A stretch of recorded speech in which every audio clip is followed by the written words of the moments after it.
Ya, Assalamualaikum warahmatullahi wabarakatuh. Kami dari kelompok 12 ingin mempresentasikan tentang laporan proyek akhir game RPG kami yang berjudul Vengeance of Violence.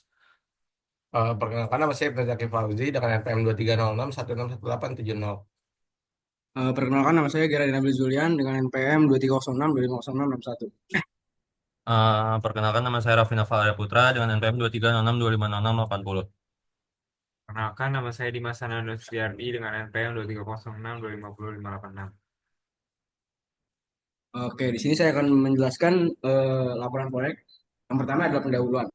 Nah, pada pendahuluan ini adalah Vengeance of the Fallen adalah RPG berbasis teks yang menempatkan pemain sebagai pemburu iblis yang bertujuan untuk membalas dendam atas kehancuran keluarganya. Nah, pemain menjelajahi dunia fantasi, melawan musuh, dan mengumpulkan Relic of Chaos untuk mengalahkan Raja Iblis, yaitu Inferno. Nah, itu adalah tujuan pembelajarannya. Lalu yang kedua ada deskripsi game. Ada deskripsi singkatnya yaitu Vengeance of the Fallen adalah RPG berbasis teks yang menempatkan pemain dalam peran seorang pemburu iblis yang kehilangan orang tuanya dalam serangan makhluk. Dilatih oleh Ordo Rahasia yang didedikasikan untuk memusnahkan para iblis, pemain tumbuh dengan dendam yang membara dan tekad untuk keadilan. Dengan pedang besar sebagai senjata utama, pemain harus menghadapi berbagai musuh. Nah, selanjutnya adalah alur cerita.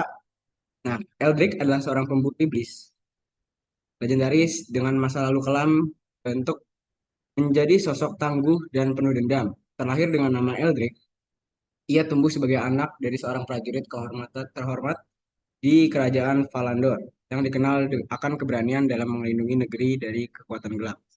Namun, hidup Eldrick berubah drastis ketika keluarganya dibantai oleh sekelompok iblis. Oke, selanjutnya ada gameplay intinya.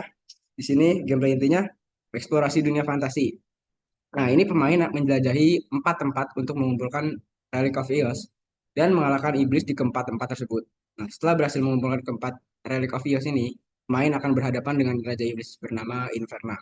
Selanjutnya, pertempuran berbasis teks. Pemain melawan iblis menggunakan sistem pertempuran berbasis giliran, di mana mereka dapat melakukan serangan, pertahanan, atau kemampuan khusus. Pengolahan sumber daya.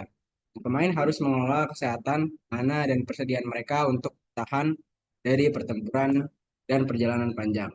Lalu selanjutnya setelah game inti ada sistem mekanika, di mana yang pertama ada pergerakan karakter. Nah, pemain ini jelajahi lokasi dengan tujuan mengumpulkan artefak. Lalu selanjutnya ada interaksi dengan musuh, mana pertarungan dilakukan melalui sistem berbasis giliran. Selanjutnya ada penggunaan item. Nah, pemain mengumpulkan Relic of Eos untuk meningkatkan atribut karakter. Baik, selanjutnya adalah deskripsi fitur fondasi. Yang pertama, sistem karakter. Nah, di deskripsi implementasinya, sistem ini itu mengatur atribut pemain seperti health, mana, strength, dan intelligence. Pemain dapat menyerang, bertahan, atau menggunakan kemampuan khusus dalam pertarungan. Berikut adalah kodenya. Kemudian, eh, yang kedua, itu ada sistem musuh. Jadi sistem ini itu mendefinisikan atribut dan perilaku musuh yang dihadapi pemain. Nah, berikut ini adalah kodenya. Di sini musuhnya juga memiliki nama, eh, health, dan attack power. Kemudian yang ketiga itu sistem pertarungan. Nah, jadi di sistem ini tuh memungkinkan pemain dan musuh bertarung secara bergiliran. Berikut ini kodenya. Dan selanjutnya ada sistem inventory. Nah, sistem itu tuh memungkinkan pemain dan musuh bertarung secara bergiliran juga. Jadi begini kodenya. Kemudian yang kelima ada sistem level up. Nah, jadi sistem ini tuh mengelola pengalaman, level, dan skill yang dipelajari oleh pemain. Jadi di sini ada experience, level, dan di sini ada player yang bersifat private. Oke, ini berikut ini adalah kodenya.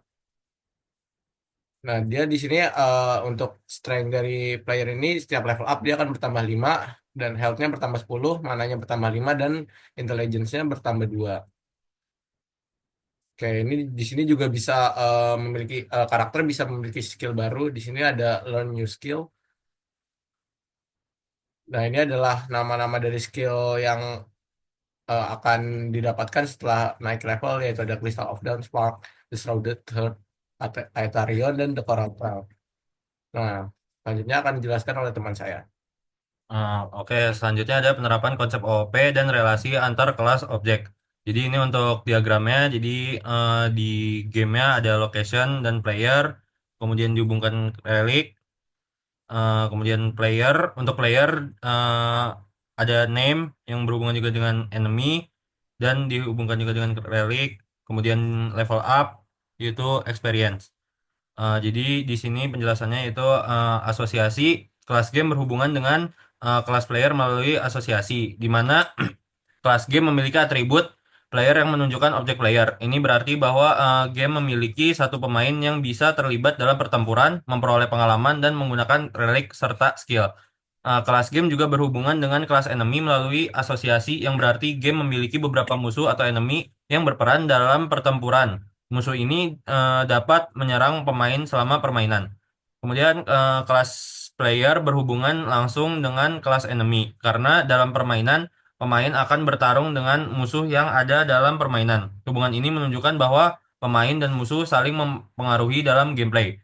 Lalu kelas enemy memiliki hubungan asosiasi dengan kelas player karena musuh dapat menyerang atau berinteraksi dengan pemain dalam pertempuran. Ini menunjukkan bahwa musuh berperan dalam menguji kemampuan pemain. Kemudian ada hubungan agregasi.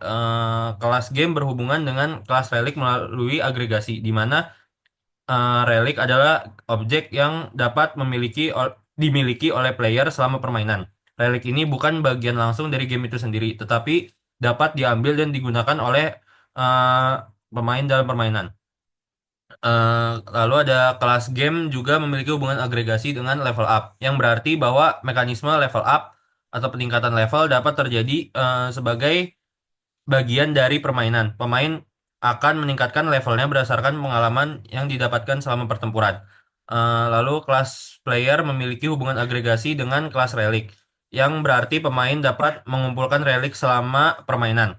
Kemudian untuk terakhir hubungan komposisi, yaitu kelas player memiliki hubungan komposisi dengan kelas level up, di mana pemain pemain memiliki kemampuan untuk naik level. Level up hanya ada jika ada objek player, yang menunjukkan bahwa peningkatan level merupakan bagian tak terpisahkan dari objek player.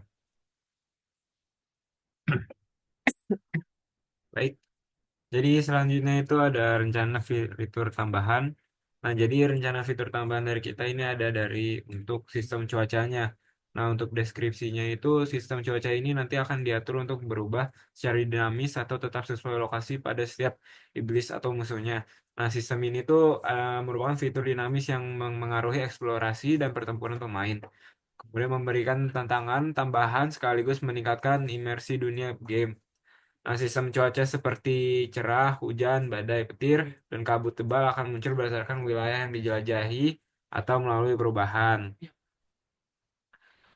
Jadi perubahannya itu secara acak saat waktunya itu nanti berlalu. Misalnya saat badai petir, serangan berbasis elemen listrik menjadi lebih kuat, tetapi ada resiko semua karakter terkena efek stun akibat sambaran petir. Kemudian sebaliknya, saat hujan deras, serangan berbasis api menjadi kurang efektif, sehingga pemain perlu menyesuaikan strategi mereka.